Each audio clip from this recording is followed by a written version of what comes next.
This is going to be a tutorial on how to draw the male face. When it comes to drawing faces, it can be quite tricky to differentiate between a female face and a male face.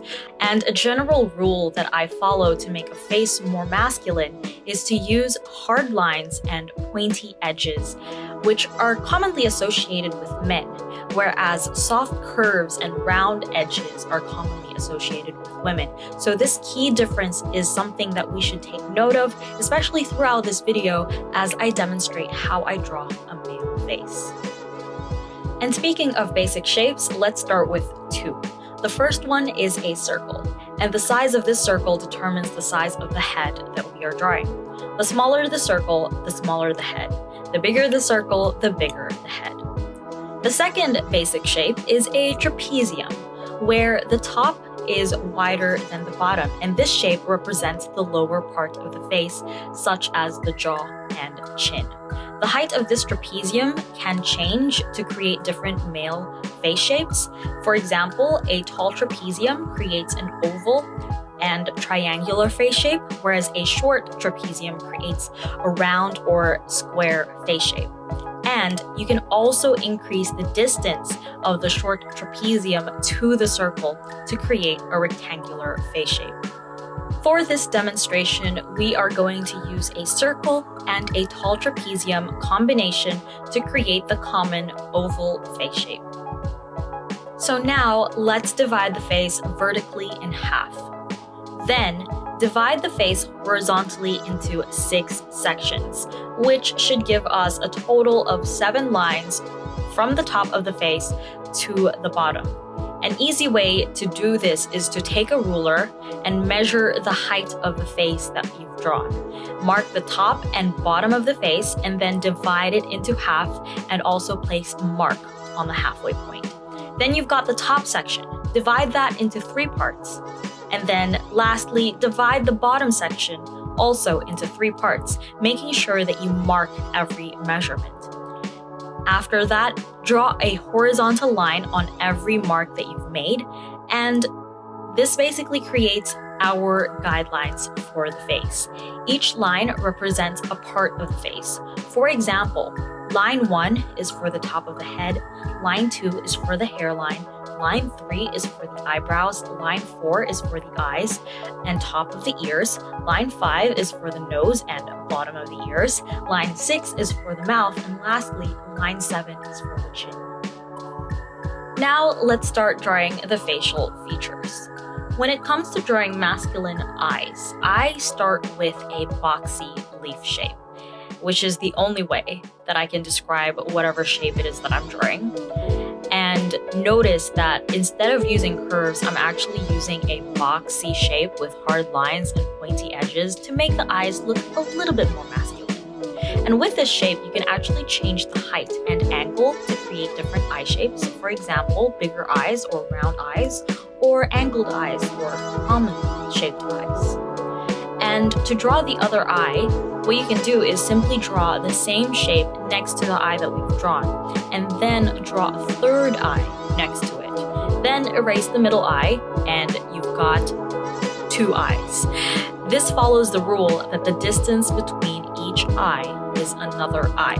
Now this is a general rule, but you can totally ignore it because you can draw the eyes closer together for close-set eyes or further apart for wide-set eyes. Then we're going to draw circles for the pupils, and then draw 2 lines above the eyes, which basically mimics the top curve of the eyes. This represents the eyelid, and with this you can draw it closer to the eyes or further from the eyes to create either deep-set eyes or hooded eyes, or you could choose not to draw it at all for monolid eyes.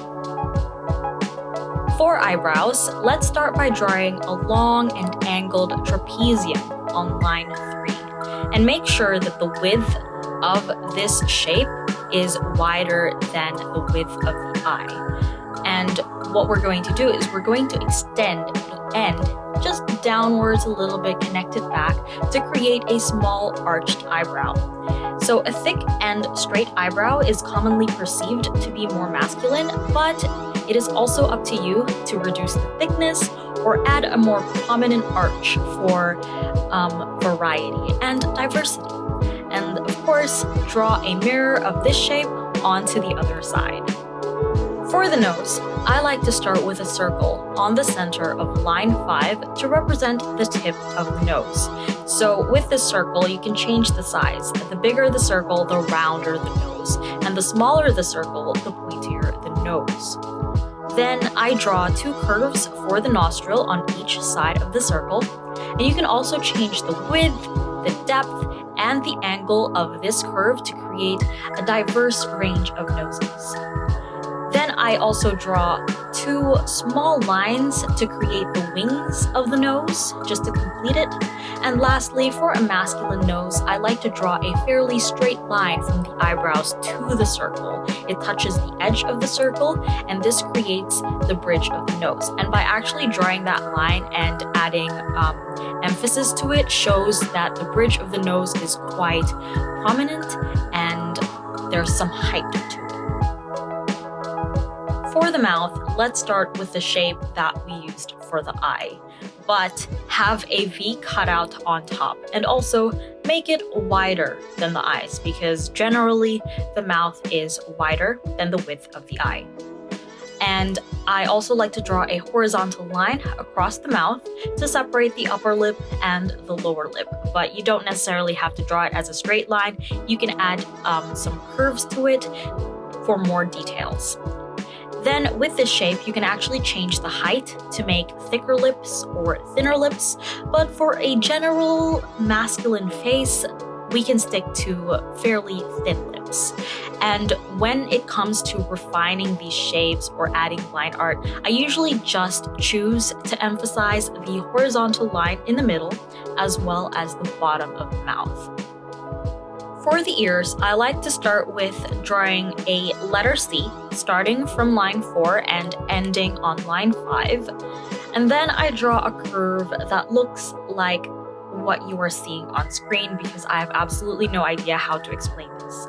But this curve pretty much just simplifies the details of the ear. It only really shows us the helix, the tragus, and the earlobe. However, you are free to add more details to the ear, but for me, I feel like this is enough to represent an ear, so I leave it as simple as this. For the hairline, let's go back up to line 2 and draw a square hairline, which is perceived to be more masculine. And to draw this, just think as if you're drawing the upper half of a square. And there are actually multiple hairlines that you can draw to create different face shapes, which you can see on screen, but let's stick to a square hairline. Now that we have our facial features, it is time to go and refine our drawing. So we can trace out the trapezium that we had earlier to draw the jaw and the chin. We can also add in the neck, add in some hair and maybe some shading. And while we're doing this, keep in mind that to create a masculine face, we want to use hard lines and pointy edges, so refrain from softening any curves. For example, with the chin, I used a trapezium instead of a triangle because we wanted to square that chin off so that it's not as round as it commonly is for female faces. And some of the shapes that I also used to explain how to draw different facial features were quite boxy, angled, and rigid. So those things coming together are techniques that I use in my own art to create a more masculine aesthetic. And please note that this is not the only way to draw a male face. There are so many different methods and techniques out there. This method works for me. It might not work for you. It might work for other people, and that's totally okay. So I highly recommend that you go out there, explore, and experiment. Another tip, of course, is to use reference images for your practices. And as you use these reference images, observe. So that is it for my video. video. I hope you found this helpful and that you enjoyed this video as well. If you did, don't forget to give this video a thumbs up and feel free to share it to whoever you think might want to see this kind of video. And also, don't forget to subscribe for more videos and push that notification button so you know when I randomly upload. And thank you so much for watching.